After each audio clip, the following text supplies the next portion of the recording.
আজ প্রায় অনেক দিন পর মাথায় শ্যাম্পু করেছি জানো তো। এই দুটো দিন ধরে শরীর এত খারাপ ছিল যে দুদিন আগে মাথায় যে বেশি করে তেল দিয়ে রেখেছিলাম, আর দুদিন ধরে শুধু মাথা ভিজিয়ে ভালো করে স্নান করেছিলাম। আজকে সকালবেলা একটু শ্যাম্পু করেছিলাম, তা সকালবেলার টাইম পাইনি। আজকে যেহেতু কাজ থেকে তাড়াতাড়ি চলে এসেছিলাম, তো আমি আজকে বিকেলবেলা টাইম যেহেতু পেয়েছি তখন আমি একটু সিরাম মাথায় দিচ্ছিলাম।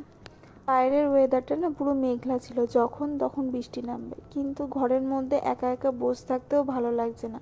শরীর খারাপের জন্য যেন কোনো কিছুই যেন মনে হচ্ছে না যে ভালো লাগছে।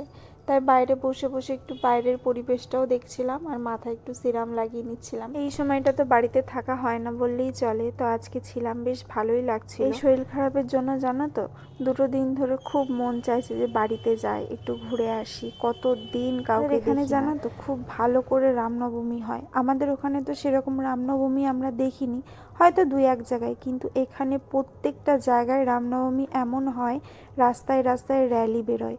আগের বছর যখন প্রথম দেখেছিলাম এত আনন্দ পেয়েছিলাম।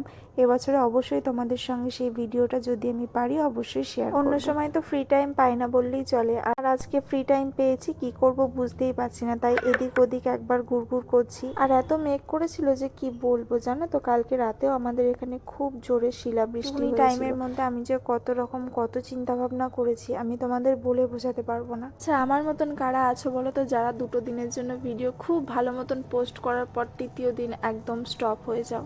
আমার সঙ্গে এটা খুবই হয় জানো তো। আমি যখনই ভাবি যে না এবার রেগুলার মেনটেনেন্স করে ভিডিও আপলোড করব, কিন্তু সেটা আমার পক্ষে হয়ে ওঠে না।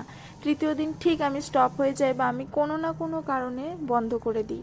এটা তোমাদের সঙ্গেও হয় না? আমি বিশ্বাস করি আমি যদি হাউসওয়াইফ হতাম আমি অবশ্যই রেগুলারই মানে ভিডিও আপলোড করতে পারতাম। দেখো তোমাদের সাথে এখানে গল্প করতে করতে দেখো এখানে বৃষ্টি অলরেডি চলেও এসেছে।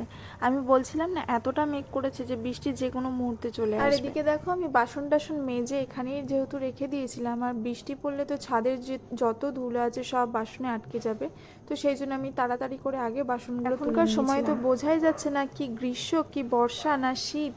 এখন যে চৈত্র মাস চলছে, যে ঠাটা পোড়া রোদ্দুর থাকে, যে গরম থাকে, সেই জিনিসটাই কিন্তু নেই এখন।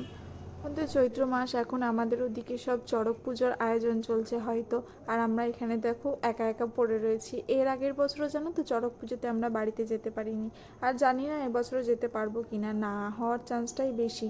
তো চলো এখনকার মতন টাটা, আজকের জন্য আমার ভিডিওগুলো যদি তোমাদের ভালো লাগে তাহলে অবশ্যই একটু ফলো করে দিও, আর যারা ইউটিউব থেকে দেখছো তারা প্লিজ একটু সাবস্ক্রাইব করে দিও। ততক্ষণের জন্য টাটা।